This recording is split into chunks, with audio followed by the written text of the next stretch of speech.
ओम नमः शिवाय। तो आज हम बात करेंगे हमारा छठा ज्योतिर्लिंग भीमाशंकर, जिसको हम मोटेश्वर भी कहते हैं। और भीमाशंकर ज्योतिर्लिंग महाराष्ट्र के पुणे से लगभग 110 किलोमीटर दूर सिराधन गांव में स्थित है। यह गांव सह्याद्री पर्वत पर स्थित है।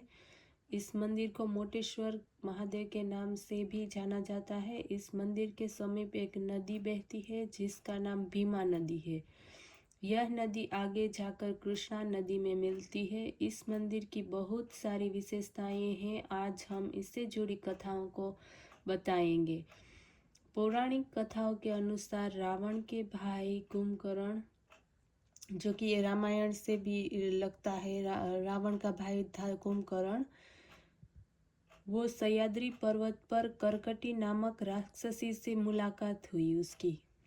दोनों ने शादी कर ली और एक दूसरे से शादी करने के बाद कुंभकर्ण लंका वापस चला गया, लेकिन करकटी वहाँ पे सह्याद्री पर्वत पर ही रही और करकटी पर्वत पर रहने लगी। और उसको एक पुत्र भी हुआ जिनका नाम था भीम।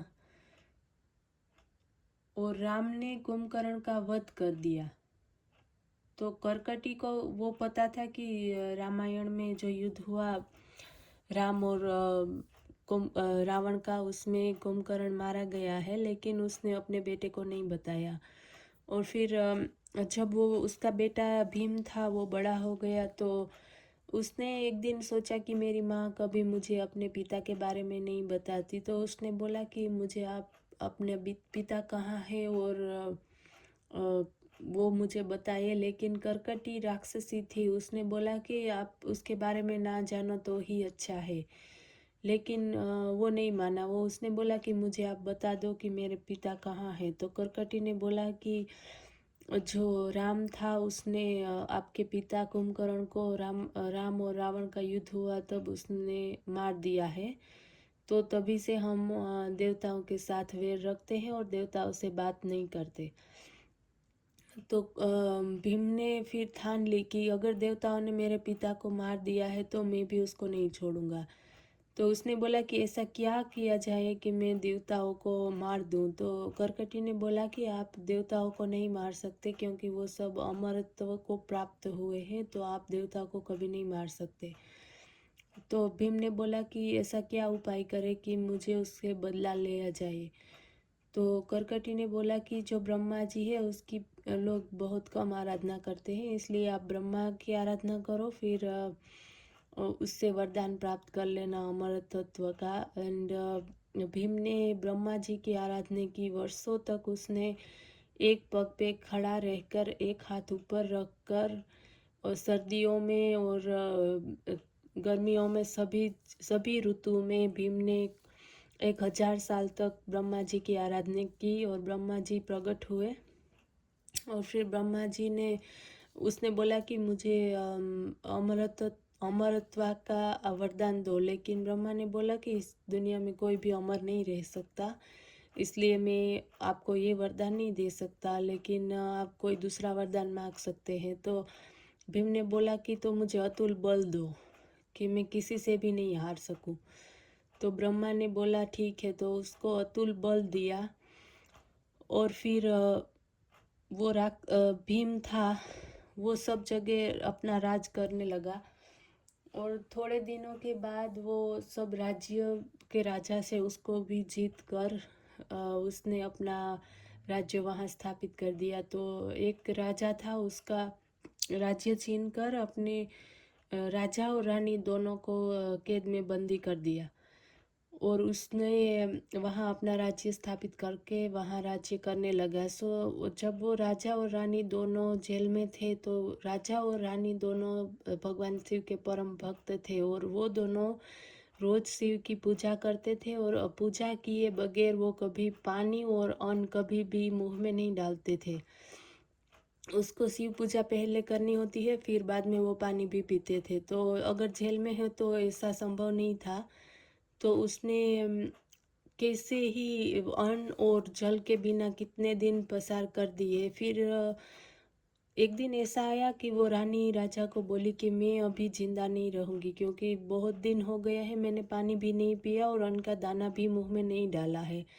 क्योंकि हम शिव की पूजा तो यहाँ कर नहीं सकते, और शिव की पूजा पूजा किए बगैर मैं पानी और जल कुछ भी नहीं लेती और खाना भी नहीं खाती। तो राजा ने बोला कि ऐसा मत बोलो, मैं भी आपके साथ ही हूँ, मैंने भी खाना भी नहीं खाया है और पानी भी नहीं किया, लेकिन भगवान हमारी रक्षा कर रहे हैं। तो वो दोनों सोच रहे थे कि अब क्या किया जाए जिससे हम भगवान शिव की पूजा भी कर सके और खाना और पानी भी पी सके।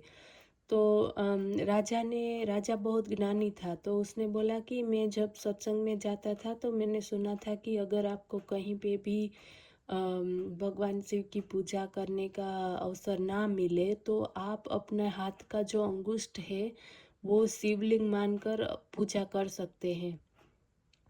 तो रानी ने बोला कि ये तो बहुत अच्छी बात है। तो फिर राजा और रानी दोनों अपने अपने अंगुष्ठ की पूजा शिवलिंग मानकर करने लगे और फिर पानी पिया और खाना खाया।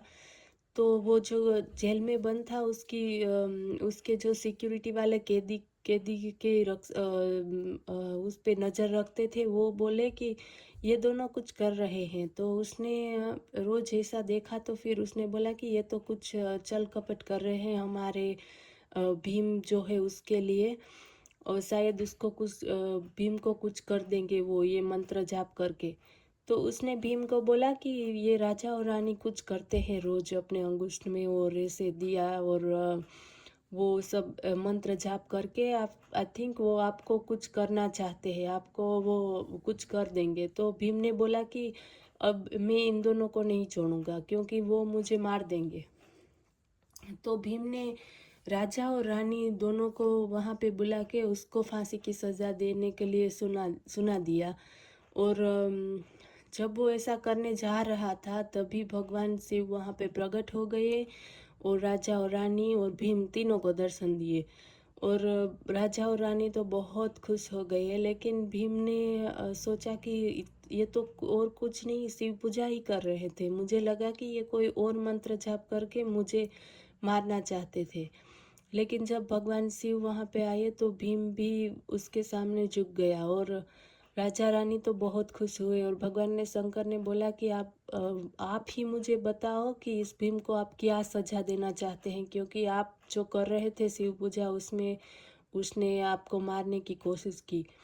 तो राजा और रानी दोनों बोले कि नहीं, इसको कुछ भी नहीं करना है, क्योंकि इसी की वजह से तो आप हमें मिले, अगर ये हमें मारता नहीं तो आप यहाँ पे प्रसन्न नहीं होते और हमें कभी आपका दर्शन भी नहीं होता। इसलिए आपको भीम को कुछ नहीं करना है, उसके पास अतुल बल तो है, आप उसको सारी समझ और विचार दो जिसके कारण उसका अच्छा हो, क्योंकि वो अतुल बल सारी जगह पे कहीं सारे काम में यूज़ करेगा तो उसका भला हो जाएगा। तो भगवान शिव ने भीम के पास बल तो था और उसको सारी बुद्धि और सारा विचार दिया। और राजा और रानी दोनों ने कहा कि आप यहाँ पे अब इसी राक्षस के नाम से प्रसिद्ध हो जाओ, इसीलिए हमारा ज्योतिर्लिंग का नाम है भीमाशंकर, जो कि भीम राक्षस था उसकी वजह से ही पड़ा। और उसका दूसरा नाम मोटेश्वर भी है, मोटा ज्योतिर्लिंग, इसी के मोटा ज्योतिर्लिंग के नाम से भी जानते हैं और भीमाशंकर के नाम के से भी जानते हैं। तो इसी तरह हमारा भीमाशंकर हुआ और ये हमारा द्वादश ज्योतिर्लिंग में से एक है। ओम नमः शिवाय।